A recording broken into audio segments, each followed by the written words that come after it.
Your attention, please. Please do not smoke in the terminal building. Smoking is only permitted. Olá, nerditos e nerditias que gostam de coisas aleatórias. E dessa vez vamos analisar a aviação. Quem foi que inventou o avião? Será que o brasileiro é o pai da aviação? Meu nome é Lei Almeida, eu sou desenhista industrial e criador do Robozão. E se você é curioso, como eu, vamos junto nessa viagem? Vamos os testes.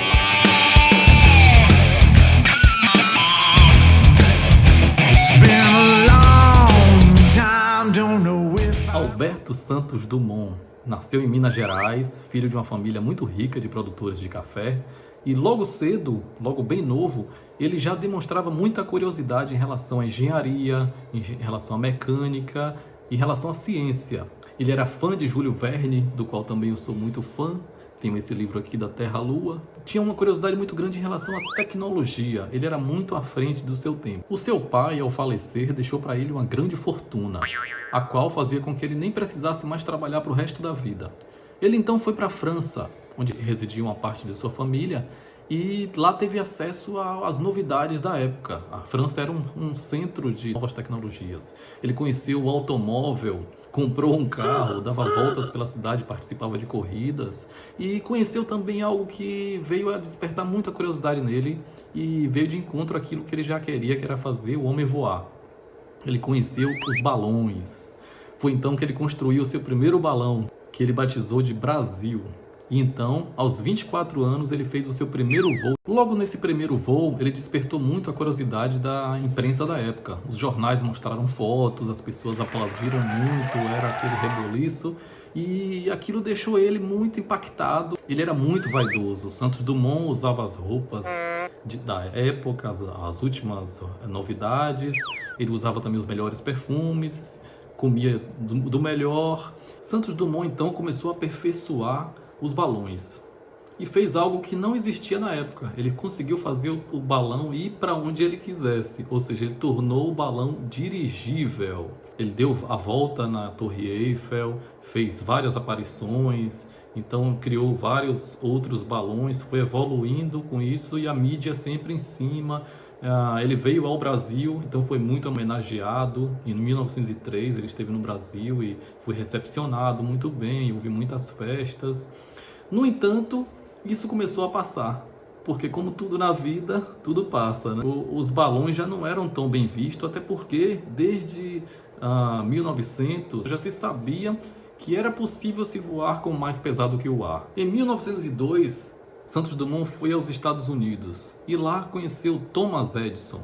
E batendo um papo com Thomas Edison, ele lhe contou sobre os mais pesados que o ar. Santos Dumont aí ficou pensativo, voltou para a França e lá Gabriel Voisin, um empresário que também estava pesquisando os mais pesados que o ar, resolveu fazer uma parceria com Santos Dumont e eles construíram o 14 bis. Por que 14 bis?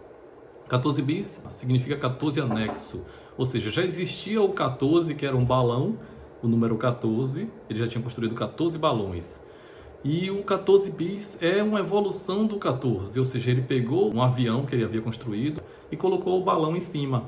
Só que não tinha dirigibilidade nenhuma, ele não conseguia controlar. E eis que surge mais um prêmio na França. Esse para quem conseguisse voar com um aparelho mais pesado que o ar, que não fosse um balão, e conseguisse percorrer 1 quilômetro. Então Santos Dumont, unido com o empresário Gabriel Voisin, construíram o 14 bis, finalizaram ele e marcaram a demonstração no campo de Bagatelle e diante de um público, diante da imprensa e tudo mais, eles percorreram 220 metros. Não era o suficiente, teria que percorrer 1 quilômetro para ganhar o prêmio. Já nos Estados Unidos, os irmãos Orville e Wilbur Wright estavam fazendo suas pesquisas. Eles eram construtores de bicicletas, pesquisavam sobre as bicicletas e trabalhavam com isso, tinham uma lojinha de bicicletas, e eles então já tinham um aparelho construído, já tinham feito vários testes no Kansas, nos Estados Unidos, e já conseguiam voar.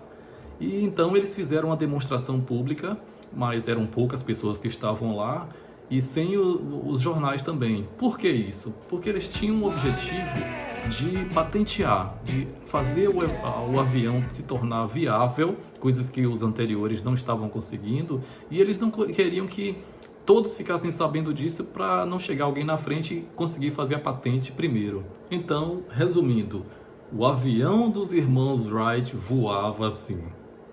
Ele não dava pulinhos de poucos metros, ele voava mesmo, dava voltas e tudo mais. Entretanto, ele também não tinha uma propulsão própria. Ele tinha que descer por trilhos, saltar contra o vento numa condição muito específica, muito idealizada, que era num lugar assim próximo a uma praia, onde tinha realmente como pegar o vento de frente e voar tranquilamente. E só em 1906 os irmãos Wright conseguiram patentear algo que era muito próximo do avião como conhecemos. Em 1908 os irmãos Wright fizeram um voo diante de plateia, diante dos jornais, e aí sim viraram celebridade. Em 1909 Santos Dumont ficou sabendo do feito dos irmãos Wright. Naquela época não tinha internet, não tinha o Zap ali para estar passando as informações toda hora, mas tinha o telégrafo. E tinha os jornais. Então Santos Dumont ficou sabendo do que estava acontecendo, ou seja, eles todos trocavam informação, um sabia do outro o que estava fazendo, não era uma coisa tão assim obscura nessa época.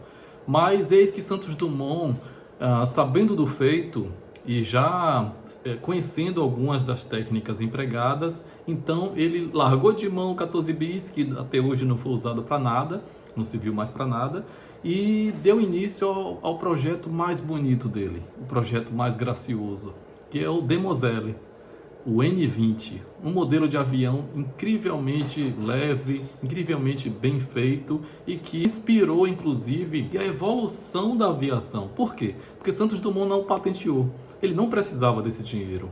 O dinheiro que ele ganhava, inclusive com os prêmios, os 50 mil francos lá que ganhava nos prêmios, ele doava para os pobres, para as pessoas desempregadas da França. Então ele nunca ficava com os prêmios. O que ele queria mesmo era fama. E a patente ele liberou, então com essa liberação da patente, a pesquisa foi ampliada, os aviões começaram a ser produzidos e projetados, a indústria aeronáutica deu um salto muito grande. Então, nerditos, vocês querem saber qual é a minha opinião? Quem inventou, afinal, o avião? O que nós não podemos é desmerecer todos os outros que vieram antes, como pesquisadores e inventores, e os que vieram depois, colocando mérito apenas em alguns poucos por questões de patriotismo. O avião, então, é um trabalho em equipe, e a invenção da conquista dos céus pertence mesmo à humanidade.